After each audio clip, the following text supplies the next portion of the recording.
Hello guys, তোমরা কেমন আছো? আশা করছি খুব খুব খুব ভালো আছো। আমিও খুব ভালো আছি। তো আবার একটা নতুন রেসিপি নিয়ে চলে এলাম। আজকের রেসিপি হচ্ছে কি ধোকার ডালনা। তো এখানে দেখতেই পাচ্ছ, আমি এখানে মটর ডাল আর ছোলার ডাল ভিজিয়ে রেখেছি। রাত্রিবেলায় ভিজিয়ে রেখে দিয়েছিলাম। অনেকে আছে 1-1.5 ঘন্টা মতন ভেজায়, কিন্তু আমি রাত্রে ভিজিয়ে রেখে দিয়েছিলাম।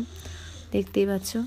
তো এর মধ্যে আমি কাঁচা লঙ্কা দেবো, কয়েকটা আদার টুকরো দেবো 3-4টে মতন, আর একটু নুন দেবো, একটু হলুদ দেবো, আর চিনিটা একটু পরিমাণ মতন তোমাদের মানে তোমাদের যার যেমন মিষ্টি ভালো লাগে। আমার মনে হয় এই মানে ধোকার ডালনা একটু মিষ্টি না হলে ভালো লাগে না, তাই আমি একটু মিষ্টি দিয়েছি এর মধ্যে বাটার সময়। আর দেখতেই পাচ্ছ বাটাটা কমপ্লিট হয়ে গেছে, একদম দেখো মিহি হয়ে গেছে পুরো। আর একটু জল জল করে বাটবে, মানে একদম শুকনো ড্রাই করতে হবে না, তাহলে আবার কেন ওটা তো কড়াইতে আবার নাড়াতে হবে। তো এখানে দেখতেই পাচ্ছ আমি তেল দিয়ে দিয়েছি। তেলের মধ্যে এবারে দেবো আমি হচ্ছে গিয়ে মৌরি দেবো কিন্তু, ঠিক আছে? কারণ হচ্ছে গিয়ে তোমরা ভাবতেই পারো যে মৌরি দিলাম কেন। মৌরিটা এই জন্য এরকম দিলাম কেন, দেখবে অনুষ্ঠান বাড়িতে মৌরি দিয়েই কিন্তু করে, এই জন্য আমি এভাবে মৌরি দিয়ে করলাম। আর হিং দিয়েছি এর মধ্যে। এরপরে আমি ওটা দিয়ে দেবো ডাল বাটাটা দিয়ে ভালো করে এটাকে, মানে একটা কাজ করবে তোমরা যেটা, সেটা হলো যে নাড়াতে থাকবে কন্টিনিউ, একদম দাঁড়াবে না। কিন্তু দাঁড়ালে কী হবে, জিনিসটা নিচ দিয়ে লেগে যাবে, ঠিক আছে? এটা নাড়াতেই থাকবে, নাড়াতে নাড়াতে দেখবে একটা মানে ডো টাইপের হয়ে যাবে। ডো টাইপের হলে তারপর ওটাকে নামিয়ে নেবে। তো দেখতেই পাচ্ছ পুরোটাই দিয়ে দিয়েছি। আর এরমভাবেই বাটবে, একদম মিহি যেন হয়ে যায়, একটা যেন দানা না থাকে, আর একটু যাতে জল জল টাইপের হয়। তো আমি দেখো বাটিটার মধ্যে যেহেতু লেগেছিলো, বাটিটা ধুয়ে ওর মধ্যে দেখো দেখতে পাচ্ছ এই জলটা দিয়ে দিলাম। তাতে কী হলো, মানে জিনিসটাও নষ্ট হলো না, আর প্লাস এই ধারে ধারে দেখো এবার লেগে যাচ্ছে না, লেগে যাবে না। মানে প্রথম থেকে মানে পুরো একদম মিশ্রণটা সুন্দরভাবে হবে। দেখো এই যে লেগে যাচ্ছে, দেখো মানে 1 সেকেন্ড আমি দাঁড়িয়েছি জলটা দেওয়ার সময়টা, তখনই লেগে যাচ্ছিলো, তাই আমি সঙ্গে সঙ্গে আবার নাড়ানো শুরু করে দিয়েছি। তো দেখতেই পাচ্ছ এখানে আমার একটা হয়ে গেছে, এই দেখো দেখতে পাচ্ছ একটা সুন্দর ডো, মানে আটার ডো যেরকম হয় ওরকম হয়ে গেছে। তো এবার এটাকে আমি নামানোর জন্য একটা থালার মধ্যে তেল লাগিয়ে নিচ্ছি। এই দেখো ভালো করে থালাটার মধ্যে তেলটা লাগিয়ে নেবো, তারপরে ওটাকে ঢালবো। ঢালার পরে হাত দিয়ে হোক বা তোমরা কোনো ভালো শক্তপোক্ত এরকম খুন্তি দিয়ে ওটাকে পুরো চেপে দেবে, ঠিক আছে? পুরো চেপে পুরো থালার মধ্যে ছড়িয়ে দেবে কিন্তু। এই দেখো দেখতেই পাচ্ছ আমি হাত দিয়ে ভালো করে চেপে দিচ্ছি। আর এটা গরম থাকতে থাকতে কিন্তু করবে, একদম যেন হাতে যেন গরম ভাবটা পুরো লাগে এরকমভাবে করবে। দেখতেই পাচ্ছ পুরো আমি করে দিয়েছি। তো এবার ওটা ঠান্ডা হওয়া পর্যন্ত আমি এখানে মশলাটা করে নেবো। মশলা হচ্ছে গিয়ে দেখতে পাচ্ছ আদা আছে 3-4 টুকরো, আছে হচ্ছে গিয়ে তোমার টমেটো, আর আছে বাদাম, এই 3টাই বেটে নেবো। আর কাঁচা লঙ্কাও দিয়েছিলাম 2-3টে। এবার ঝাল তোমরা যার যেমন লাগে, আমি তো একটু কম কম দিচ্ছি, কারণ হচ্ছে গিয়ে এর আগে ওর মধ্যে দিয়েছি বাটার মধ্যে। তো ওটা বাটা হয়ে গেছে। এবার এখানে দেখো একটা বাটির মধ্যে হলুদ গুঁড়ো, জিরের গুঁড়ো, লঙ্কার গুঁড়ো, ধনে গুঁড়ো, এগুলো সবকটা একটু সামান্য একটুখানি জলের মধ্যে এটাকে আমি ভিজিয়ে রাখবো। কারণ হচ্ছে কি মানে কী বলতো, দেখবে বাটা জিনিসটা মানে যেটা গুঁড়ো সেটা একটু শক্ত টাইপের থাকে, তো যেরকম আমরা বাটলে কী হয় হাতটা নরম হয়ে যায়, কিন্তু এগুলো তো শক্ত থাকে যেহেতু প্যাকেটের মধ্যে থাকলে, তাই জন্য আমি একটু আগের থেকে ভিজিয়ে রাখলাম যাতে জিনিসটা নরম হয়ে যায়। তো এবার আমি এটাকে ভিজিয়ে রেখে এবার ওটাকে কাটবো। দেখো এই যে চলে এসেছি। এইবার এগুলোকে পিস পিস করে কেটে নেব। তো আমি এমনি চৌকো চৌকো করেই কাটছি। ভাবছিলাম ফার্স্টে যে আমি ডায়মন্ড শেপ দেবো, তারপর ভাবলাম যে না না এভাবে এই শেপটাই ঠিক আছে, অত ইস্যু করতে হবে না। তো এই যে দেখতে পাচ্ছ কেটে নিচ্ছি। এবার যার যেমন ভালো লাগবে সে সেভাবে কাটবে। আমি এটা খেয়েছি, সিরিয়াসলি আমার খুবই ভালো লেগেছে। আর মৌরি দিয়ে আমি ফার্স্ট টাইম করলাম, তো ভালোই লাগলো খেতে। তোমরাও ট্রাই করে দেখো, খুবই ভালো লাগে খেতে। এই খুলে যাচ্ছিলো ওখান দিয়ে, ফার্স্টে খুলে যাচ্ছিলো, তারপর আবার ঠিক হয়ে গেছে, জয়েন্ট হয়ে গেছে। কি সুন্দর হয়েছে দেখো, তোমরা একবার জাস্ট দেখো, সত্যি অসাধারণ হয়েছে কাটাটা।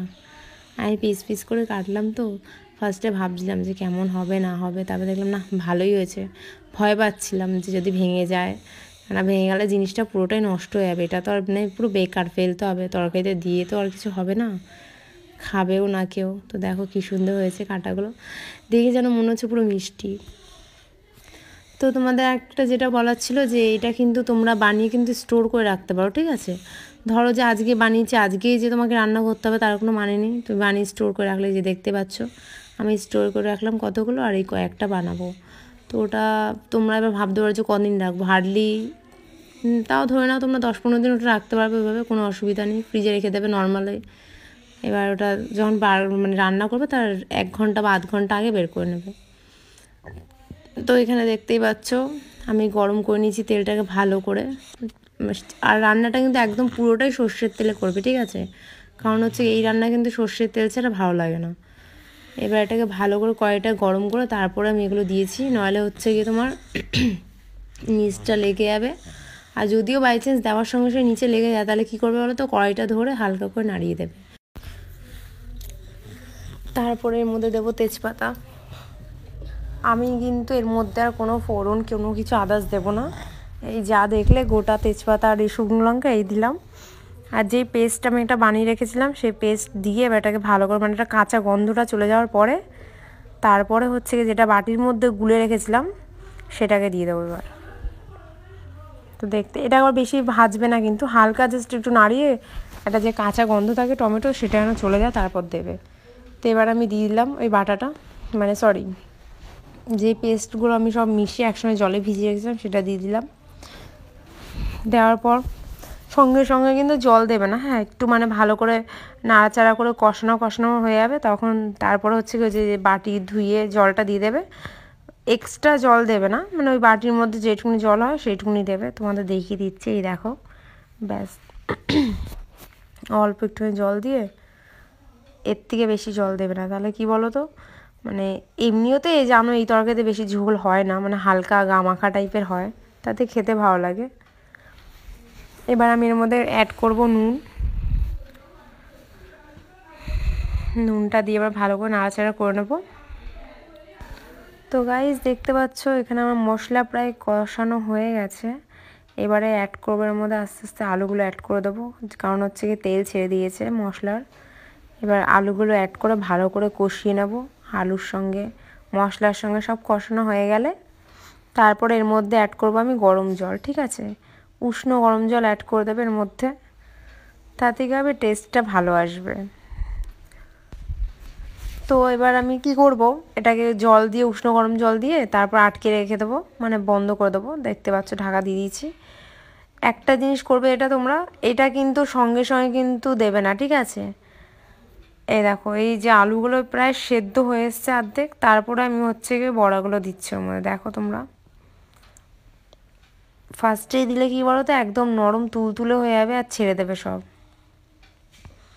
ওইটা কেউ করো না কিন্তু, তাহলে কিন্তু জিনিসটা খেতে ভালো লাগবে না। আর ছেড়ে ছেড়ে দেবে পুরো, মানে ক্যাতক্যাতে টাইপের হয়ে যাবে, যেটা একদমই ভালো লাগবে না। আর এটা একটু গা মাখা ঝোল রাখার চেষ্টা করবে, একদম বেশি বেশি ঝোল ভালো লাগবে না। তো ফাইনালি দেখো আমার এটা হয়ে গেছে, এই দেখো কি ভালো লাগছে দেখতে। তো এটা আমার হওয়ার মানে গরম মশলাটা দিয়ে, এই যে গরম মশলাটা দিয়ে আমি নামাবো। এই গরম মশলাটা হচ্ছে কি আমি মানে বাড়িতে বানানো গরম মশলা, এটা দোকানের কিন্তু না, তাই তোমাদের একটু দেখলাম, মানে কালারটা অন্যরকম। তো দেখো ফাইনালি আমার হয়ে গেছে। নামানোর আগে সামান্য একটু চিনি দিয়েছি, সেটা তোমাদেরকে দেখানো হয়নি। আর এই গরম মশলা দিয়েছি, হয়ে গেছে। এবার নামিয়ে ফেলবো। এবার তোমরা দেখতেই পারবে খুব সুন্দর হয়েছে গ্রেভিটা, একবার দেখো।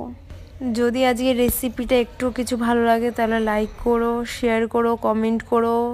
আর আমার চ্যানেলটাতে যদি আমার পেজে যদি কেউ নতুন থাকো তারা প্লিজ আমার পেজটাকে ফলো করো। তোমাদের জন্য খুব ভালো করে খুব মন দিয়ে ভিডিও বানাই, কিন্তু প্লিজ তোমরা অনেকেই আছো যারা ভিডিও দেখছো বা লাইক করছো না বা ফলো করছো না চ্যানেলটাকে, প্লিজ এম করো না। বা কেউ আছে ফলো করে বাট লাইক করে না, কিন্তু সেটা করো না, কেন আমি খুব মন থেকে ভিডিও বানাই, সিরিয়াসলি বলছি, আমার খুব ভালো লাগে ভিডিও বানাতে। আরও যাতে এরকম ভালো ভালো ভিডিও তোমাদের জন্য আনতে পারি, তার জন্য তোমরা আমাকে একটু হেল্প করো, পাশে থেকো, সাপোর্ট করো, তাহলেই তো আমি ভালো ভালো নতুন নতুন তোমাদের জন্য ভিডিও